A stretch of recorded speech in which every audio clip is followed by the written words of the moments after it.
Tudo bem? Então, vou dar uma dica voltada para projeto e construção de pisos industriais de concreto. Ou seja, as premissas básicas sobre o projeto e construção. Porque a gente percebe que na parte de geotecnia ainda temos muito que fazer e que o mercado está carente desses conhecimentos. Uma vez perguntado sobre premissas básicas para projeto e construção, acabei escrevendo esse texto que agora transformei em vídeo. Vamos aí. O projeto de construção do piso industrial de concreto, premissas básicas. O interessado ou a construtora deverá ter em posse o projeto geotécnico e o estrutural de piso. Senhores, aqui eu introduzo uma linguagem nova, o mercado ainda não conhece, que é o projeto geotécnico. A sociedade só conhece o projeto estrutural de piso.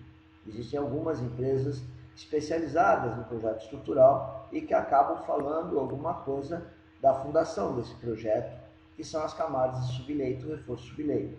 É essa a diferença que nós queremos colocar para a sociedade, o projeto geotécnico. O projeto estrutural deverá contextualizar os carregamentos dos pisos referente às cargas mortas, acidentais, móveis e dinâmicas. Ok, isso deve ser contextualizado no projeto estrutural, que vai então levar ao dimensionamento da parte do piso industrial de concreto. O projetista de piso, chamado estrutural, que eu estou chamando de estrutural, deverá analisar e justificar a melhor alternativa sobre o uso de fibras e armação. Esse projeto deverá ser executado por empresas de projeto estrutural, especializadas nesse tipo de trabalho, como já falei anteriormente. O projeto estrutural deverá ser precedido do projeto geotécnico. É aí que mora o problema, senhores. Tá? O projeto estrutural deve ser precedido do projeto geotécnico. Isso que não está sendo feito.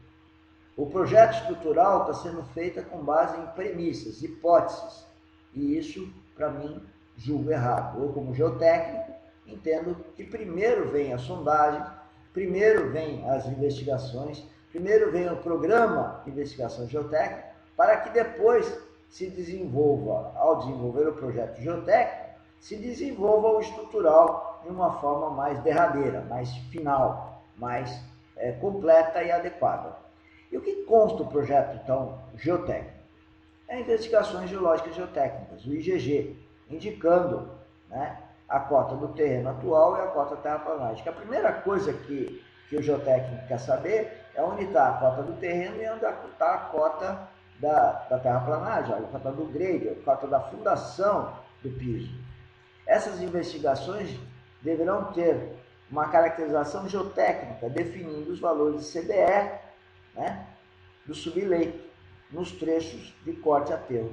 Esse é o problema. E isso que não é feito, e não sendo feito, os engenheiros estruturais de piso adotam, supõem, e aí fica o problema para uma outra fase do empreendimento, que é a fase de obra, e acaba sendo feito de uma forma atabalhoada, muitas vezes totalmente equivocada, até chegando a invalidar, para mim, ao meu ver, o próprio projeto estrutural. Tá? Então, eu preciso ter a topografia, eu preciso ter o projeto de implantação, para então saber aonde será o meu subleito de corte a aterro, e aí fazer uma programação de investigação para essa situação. Continuando.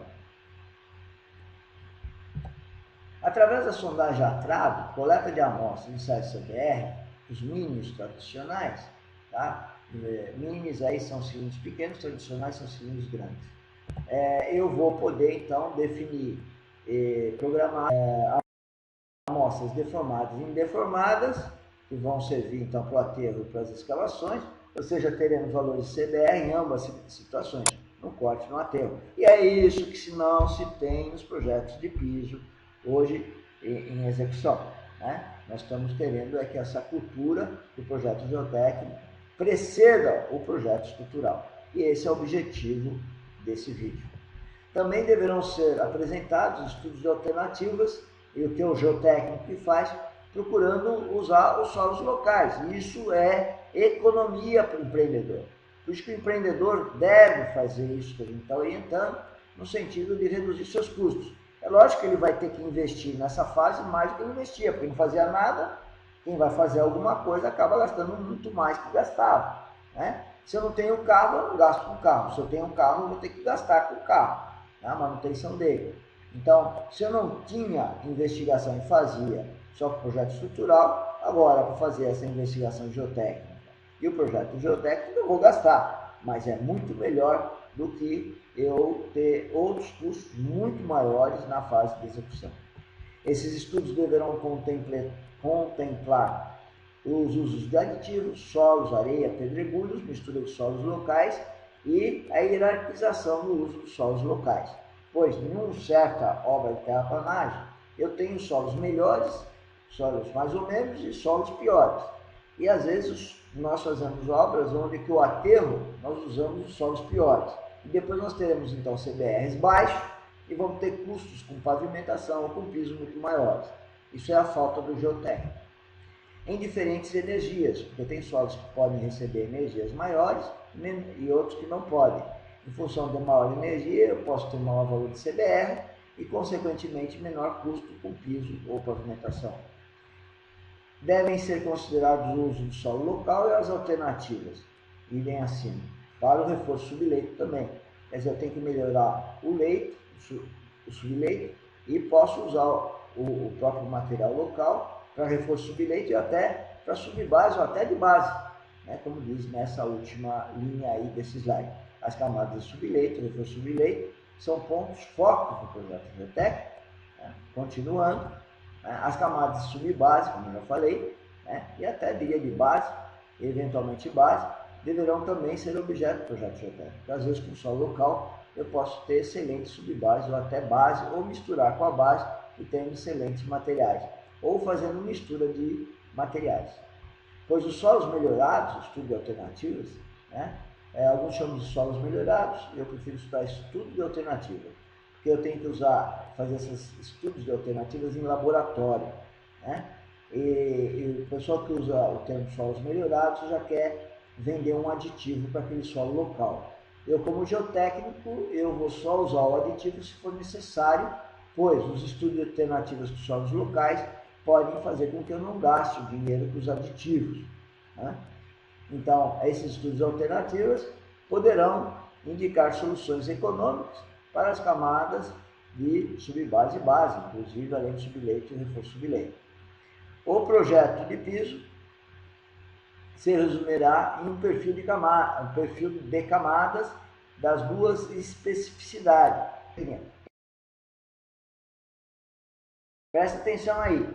O produto final, para quem não é do ramo, quer seja de piso, quer seja de geotecnia, é um perfil com as camadas. Então dá a entender que quando o estrutural faz esse perfil, ele fez o projeto completo, não fez o geotécnico, senhor.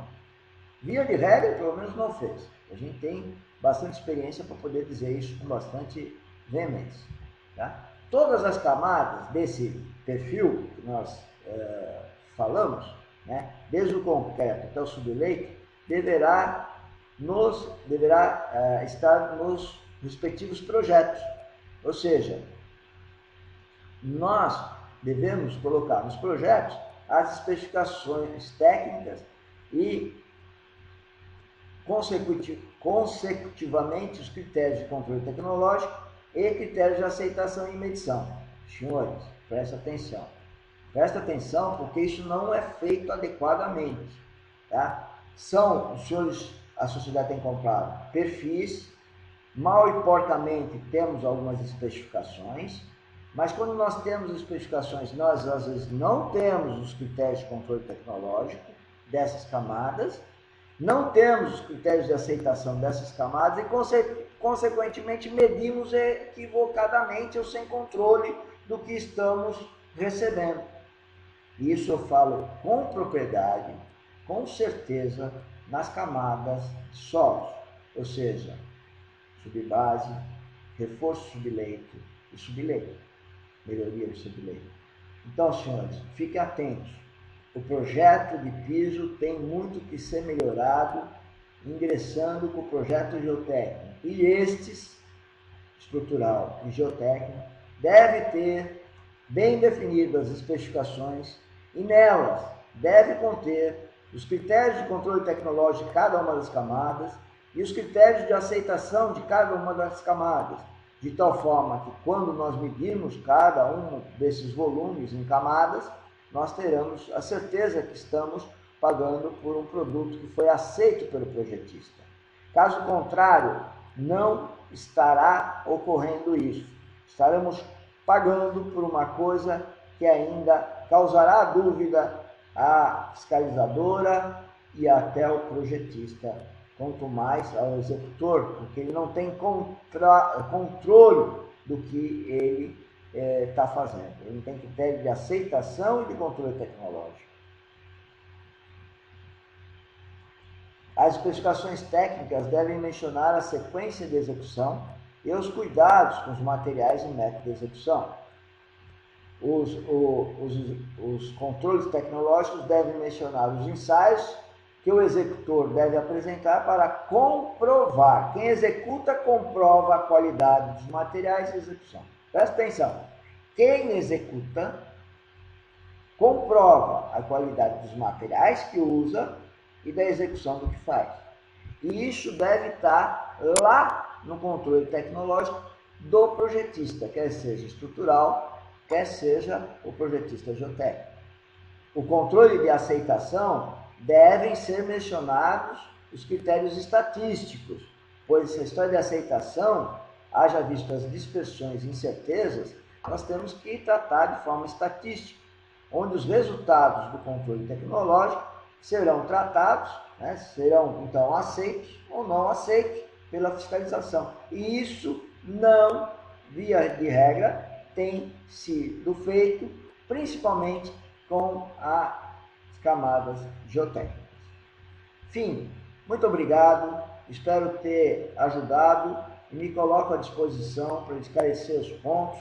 É só agendar uma conversa, uma reunião no Skype, na ida na obra, enfim, o que for necessário para podermos então nos aprofundarmos nesse assunto tão importante e que certamente os senhores poderão estar lucrando êxito na realização dos projetos estruturais, os geotécnicos fazendo seguindo essa orientação, e os construtores e proprietários também gastando menos valores, né, e tendo obras mais qualificadas e eficazes. Muito obrigado.